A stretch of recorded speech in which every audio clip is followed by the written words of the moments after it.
নমস্কার বন্ধুরা, আবারও একটি নতুন ব্লগে তোমাদের সকলকে জানাই আমি অনেক অনেক ভালোবাসা। পুরনো বন্ধুদের জানাই ভালোবাসা, নতুন বন্ধুরা যে যেখান থেকে দেখছো তাদেরকেও আমি জানাই আমার অনেক ভালোবাসা আর শুভেচ্ছা।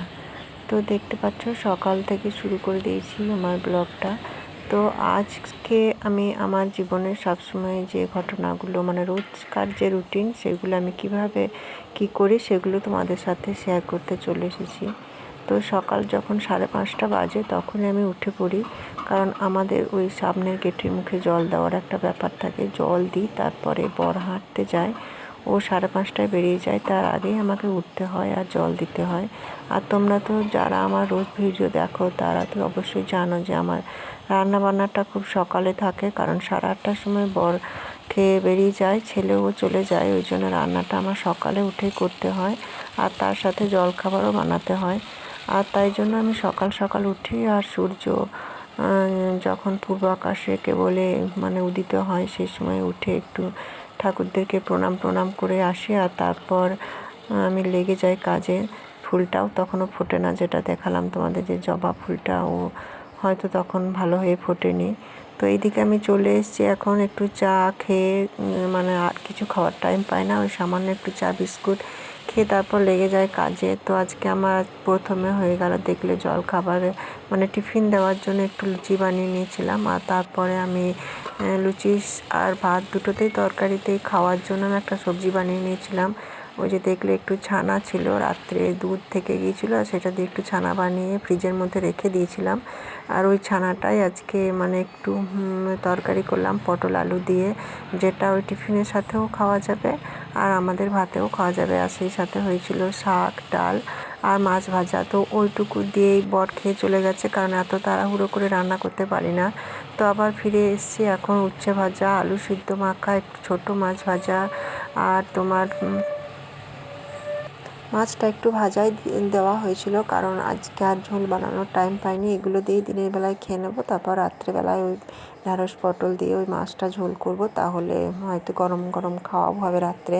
তো এদিকে এখন ছেলের জন্য খাবার রেডি করে দিয়েছি, আর টিফিনের বক্স রেডি করে দিয়েছি, আর তারপর ওরা খেয়ে দিয়ে চলে যাওয়ার পর আমি আমারও টিফিন একটু করে নিয়ে তারপর তো রোজকার কাজ, ঝাড়াঝুড়ি, মোছামুছি আর পরিষ্কার করা, এই সবই আর কি রোজকার কাজ। তো মোটামুটি 10টা থেকে 10:30টার মধ্যে আমার নিচের এই সমস্ত কাজ হয়ে যায়।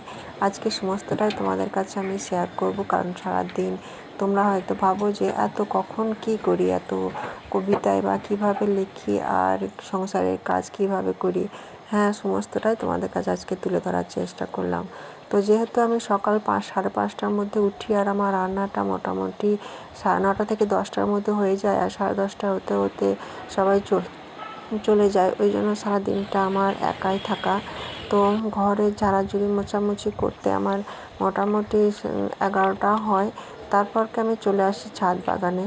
আর এই যে দেখতে পেলে আমি ছাদ বাগানে আসার সময় চলে এসেছিলাম সবজির খোসা এক হাতে ঝুড়িতে, আর ছিল ভাতের ফ্যান, চাল ধোয়ার জল, চায়ের পাতা, যেগুলো অবশিষ্ট সেগুলো আমি একটা বালতির মধ্যে রেখে দিই, সেগুলো একদম নিয়ে চলে আসি ছাদের মধ্যে। আর হাতে থাকে আমার ছোট্ট মোবাইলটা, তার মধ্যে কোনো সময় প্রজাপতি, আর এই টাইমটাতেই কিন্তু প্রজাপতিগুলো বেশিরভাগই আসে। প্রজাপতি বা ভ্রমরের কোনো উড়ে যাওয়ার ছবি এখানে হয়তো আমি সারিবদ্ধ করতে পারি।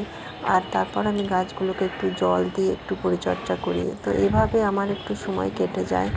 তো দেখতে পেলে ভাতের ওই ফ্যান আর যেগুলো সেগুলো সব গাছদের মধ্যেই দিয়ে দিয়েছি, আর দিয়ে দিয়েছি সবজির খোসাগুলো একটা বালতির মধ্যে রেখে দিয়েছি।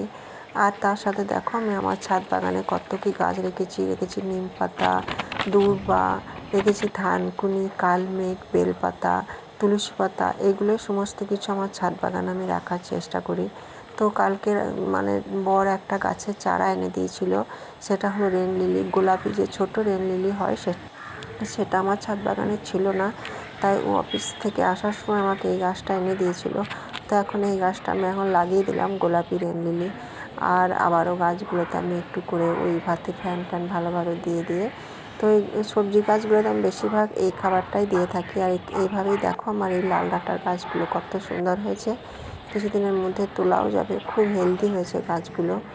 আর এই বাগানটা কিন্তু আমাকে বেঁচে থাকতে অনেকটাই সাহায্য করে। কেন বলো তো, সকাল 10:30টার থেকে আবার রাত্রি 8টা অবধি বাড়িতে যে একাকিত্ব, একা থাকা, সেই সমস্তটুকুই আমার এই গাছেরা ভুলিয়ে দেয়। এরাই যেন আমার এখন সন্তান হয়ে গেছে। তো যাই হোক, ওই দিকের কাজ সারার পর আমি এখন চলে এসেছি একটু চন্দ্রমল্লিকার কলম বানাবো। তো এই বালতির মধ্যে একটু বালি নিয়ে নিয়েছি, আর এই যে দেখো অ্যালোভেরার এই যে পিচ্ছিল রস, সেটার মধ্যে একটু ডুবিয়ে দিয়ে আমি এই চন্দ্রমল্লিকার গাছগুলো এভাবে রেখে দিয়েছি। আগের দিন একদিন রেখেছিলাম, আর তারপর সেগুলো থেকে বেশ ভালো মতো শিকড়ও হয়েছিল, সেগুলো গাছে লাগিয়ে দিয়েছি। তো ফুল যদি হয় তো তোমাদের দেখাতে পারবো। আরও একবার ভালো মতোভাবে আমি গাছগুলো সমস্ত জল দিয়ে দিচ্ছি। আর এখন রোদ্রের তাপটা বেশ ভালোই হয়েছে, ওই জন্য জলটা দিতে একটু টাইমও লাগছে। তো এইভাবে যেটা বলছিলাম যে গাছেদের মধ্যে থাকা, গাছেদেরকে ভালোবাসা, গাছেদের যত্ন করা, এতে করে তোমার শরীরও ভালো থাকে, মন ভালো থাকে, আর সবুজের জন্য চোখও ভালো থাকে। আমার তো সেটাই ভালো লাগে। আর সেই ভালো লাগাকে তুলে ধরার জন্য ইউটিউব এনে দিয়েছে আমাদের কাছে একটা বিশাল বড় সুযোগ, যার আশিসে আমরা সমস্ত কিছু তোমাদের সাথে শেয়ার করতে পারি। তো ধন্যবাদ জানাতে হয় অবশ্যই ইউটিউবকে। আর তারপর ছাদের কাজ সেরে আমি চলে আসি পুজো করতে। পুজো করতে মোটামুটি আমার 12টা হয়ে যায়। তারপর একটু খাওয়া দাওয়া, আর তারপর তো রেস্ট নেওয়ার মানে 2টো পর্যন্ত আমার ওইদিকে সমস্ত কিছু হয়েই যায়। তো এখানে বারান্দায় এসে দেখলাম আমার এই পাতাবাহারের গাছগুলো একটু শুকনো পাতা হয়েছিল, তো ওইগুলো একটু এখন পরিষ্কার করে নিচ্ছি। আসলে আমার বাড়ির মধ্যে গাছপালা আর এই টুকটাক এই সমস্ত নিয়ে আমি থাকতে ভীষণ পছন্দ করি। নিজের মতো থাকি, নিজের মতো সময় কাটাই, এই আর কি। আর তারপর একটু রেস্ট করে বিকাল যখন 5টা বাজে তখন আমি চলে আসি আমার 3তলা ঘর, যেখান থেকে আমি আমার ছাদ বাগানের স্পর্শ পাই, আর পাই পাখিদের কিচিরমিচির শব্দ। এখানে আমি বিকালের সময়টুকু কাটিয়ে দিই। এই যে দেখো আমার ডায়েরি, এখানে এই ডায়েরির মধ্যেই আমার সমস্ত কিছু লেখা, এই সমস্ত কিছু। আসলে আমি নিজেকে নিজে নিয়েই ব্যস্ত মানে কাটিয়ে দিতে চাই। হয়তো ভাববে যে হাঁটাহাঁটি চলাচলি, হ্যাঁ, আমি ছাদের মধ্যে যেইটুকু কাজ করি তার মধ্যেই হয়ে যায় আমার হাঁটা, আর যেটুকু রোদে থাকি তাতেই আমার অনেকটা কাজ হয়ে যায়।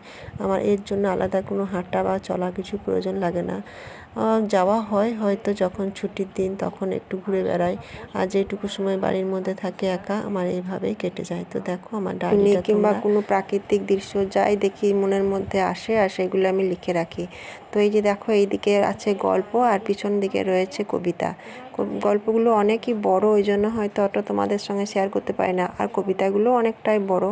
তো যাই হোক, যেগুলো ছোটোখাটো কবিতা, হয়তো বৃষ্টি পড়ছে কিংবা কোনো কাঠবিড়ালি বেড়াচ্ছে, যাই দেখি সেগুলো নিয়ে একটু লিখতে ভালোবাসি আর তোমাদের সাথে শেয়ার করি। আর তোমাদের কেমন লাগছে তোমরা অবশ্যই জানিও। তোমাদের ভালোবাসা পেলে আমার আরও ভালো লাগবে সমস্ত কিছু করতে। তো কাজের মধ্যে নিজেকে ডুবিয়ে রাখতে ভালোবাসি, এটাই তোমাদেরকে বারবার বলার চেষ্টা করছি। তো চলো, যে কথাটা বলতে চাইছিলাম যে আমরা মেয়েরা তো সকাল থেকে একটু ব্যস্ত থাকি ঠিকই, সমস্ত কাজকর্ম সমস্ত কিছু নিয়ে, কিন্তু সারাদিন তো আমাদের রান্না বান্না নিয়ে কাজ সারে না। অবসর টাইমে একটু বাগান করি, আর যার যেমন খুশি, কেউ একটু ঘুরতে বেড়াতে ভালোবাসে, আমিও বেড়াতে ভালোবাসি, তবে ছুটির দিনে যখন বর্ষাতে থাকে তখনই যাই। আর অবসর টাইমে সারাটা দিন হয়তো খুব কিছু প্রয়োজন কেনাকাটা দরকার পড়ে তখনই যাই, তাছাড়া তো অন্য সময় বাড়ির মধ্যে সারাটা সময় একা। আর কি বলতো, মানুষের সাথে আজকালকার দিনের মানুষরা এমনই হয়ে গেছে যে যদি কারোর সঙ্গে একটু মিশবে, কিছু ভালো মন্দ কথা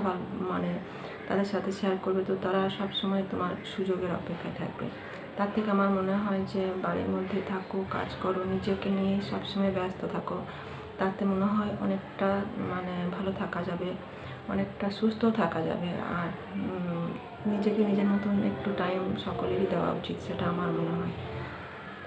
নিজের জন্য একটু সময় রেখে দিয়ে এটা আমার করতে ভালো লাগে, মানে কবিতা লিখতে, এই সমস্ত কিছু।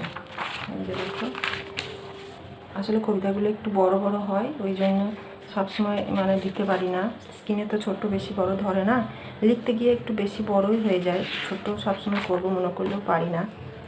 তো আমি এর আগে অনেক কবিতা শেয়ার করেছি মাঝে মাঝে। তো চলো, তোমাদের সাথে আজকে একটা কবিতা আমি এখন পড়ে শোনাই, কেমন লাগছে তখন বললো। আর আজকে তোমাদেরকে আমি আমার সব কথাই বললাম, সমস্ত কিছুই তোমাদের সাথে আমি শেয়ার করলাম। একটা কবিতা আমি লিখেছিলাম কিছুদিন আগে ওই শারদ পত্রিকায় দেওয়ার জন্য। তো সেই কবিতাটি তোমাদেরকে এখন পড়ছি। এই যে দেখো, এই যে এটা সম্পর্ক, যেগুলো এখন হচ্ছে বর্তমান সমাজে সেগুলো নিয়েই বানিয়েছি। তো সম্পর্ক কবিতাটি কেমন হয়েছে তোমরা বললো, আমি এখন পড়ছি, শোনো। এখন আমরা পৌঁছে গেছি এমন এক যুগে, সমস্ত কিছুই পাল্টে যাচ্ছে। কেন পাই না আমি বুঝে, যে আত্মীয়রা কাছের ছিল যাচ্ছে সবাই সরে দূরে। যে সম্পর্কের এত ভালোবাসা ছিল তারা গাইছে অন্য সুরে। ছোট থেকে মানুষ হয়েছি যাদের আঁচল তলে, কি করে আজ পর হয়ে যায় কোন সে মায়ার ছলে।